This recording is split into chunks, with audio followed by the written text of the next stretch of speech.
What if I told you that deep inside your head there's this masterpiece of biological engineering? Basically, an ultimate backup generator for your brain's blood supply. Well, in this explainer, we're going to break down exactly how it works. Okay, so your brain, it is incredibly hungry for oxygen and nutrients. I mean, a single blockage in an artery could be, well, catastrophic. So what's its plan B? What's the backup? Turns out, nature built a brilliant one right in. And here it is. This is the star of the show. Say hello to the Circle of Willis. This incredible ring of arteries sits right at the base of your brain, and it acts as this central hub for all the blood distribution. So what is it really? And how in the world does it work? All right, so the key thing to get here is this term anastomotic ring. It's just a fancy way of saying it's a series of connections that form a loop. And its whole purpose? To provide what's called collateral circulation, which is basically a detour, a backup route for blood if one of the main highways into the brain gets blocked. It's insurance policy. So, to really get how it works, we've got to look at how it's built. And I want you to think of it less like a simple circle and more like a sophisticated traffic roundabout for your brain's blood flow. It's genius, really. This schematic right here shows all the key players. The main arteries coming in and branching off. Now I know it looks a little complex, but trust me, we can break it all down with a super simple mnemonic. All you have to remember are 3 letters: A, P, C. That's it.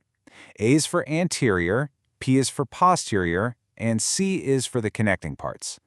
Let's start with the A and see how this thing is built. Okay, first up, the A. That's for anterior, or, the front part of the circle. This section is formed by the right and left anterior cerebral arteries, and they're linked together by this tiny but absolutely vital bridge called the anterior communicating artery, or the ACOM for short. Next, we've got P for posterior. This is the back of the circle. It's pretty straightforward. It's formed by the 2 posterior cerebral arteries. Simple enough, right? But how do the front and the back actually connect? And that, my friends, brings us to C for connecting. These are the final pieces of the puzzle. You've got the big internal carotid arteries feeding the circle from the sides, and then you have the posterior communicating arteries, the PCOMs. They act like these little bridges, linking those carotids to the posterior arteries at the back, and voila, our roundabout is complete. Now, you'd probably assume that all the major brain arteries plug into this circle, right? Makes sense. But there's one really critical artery that is famously not a part of the club. And that would be the middle cerebral artery, or MCA. Now get this, it's the largest branch off the internal carotid, and crucially, it's not part of this backup system.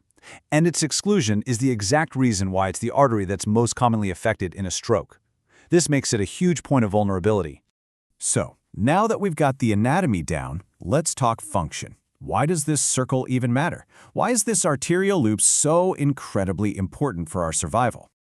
Okay, its main job is to maintain what's called cerebral perfusion, which is just a steady, constant flow of blood to all your brain tissue. So if a major supply line like an internal carotid artery gets blocked for some reason, the circle kicks in. It allows blood from the other arteries to be rerouted, completely bypassing the blockage and keeping the brain supplied with precious oxygen. It's a brilliant, dynamic failsafe. But this elegant system isn't perfect. It's not without its weaknesses. In fact, the very points that make the circle so strong, those junctions where all the arteries meet, can also be its greatest points of failure. See, at these junctions, the constant pounding pressure of blood flow can cause a weak spot in the artery wall to balloon outwards. This little balloon is called a berry aneurysm, and they're most likely to form right here, within the circle of Willis. And if one of these aneurysms ruptures, it causes a bleed into the space around the brain. This is called a subarachnoid hemorrhage, and it's a massive medical emergency. Patients who've had one famously describe the pain as the single worst headache of life. Just think about that. Now, 2 locations are particularly notorious for these. An aneurysm at the ACOM, remember, that's the little bridge at the front, is the single most common site. But an aneurysm at the PCOM, one of the side connectors, creates a whole different kind of danger. It can actually start pressing on a critical nerve that's right nearby.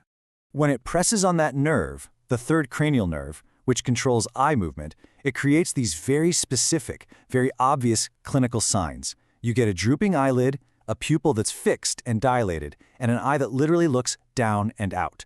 For a doctor, these are classic telltale signs of a PCOM aneurysm. It's like a big red flag. Okay, let's zoom out for a second and look at the big picture here. The circle of Willis isn't just a simple loop, it's a unifier. It connects two entirely separate blood supply systems for the brain. So on one side, you've got the anterior circulation, which is fed by the internal carotid arteries coming up through the front of your neck. And then on the other side, you have the posterior circulation, which is fed by the vertebral arteries that run up your spine. The circle of Willis is the crucial interchange, the meeting point that links them both together. It's the central station. So it's this elegant, life-saving design, a seemingly perfect system, right? But there's one final and maybe the most surprising fact of all about this whole thing. That's right. Anatomical studies show that a huge portion of the population actually has an incomplete circle. One of those communicating arteries might be missing, or maybe it's just underdeveloped, which means that this perfect backup system often isn't even fully connected.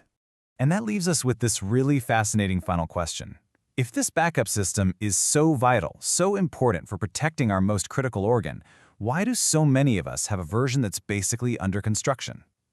It's a great reminder that in biology, perfection is pretty rare, and even our most critical failsafes can have some pretty surprising variation.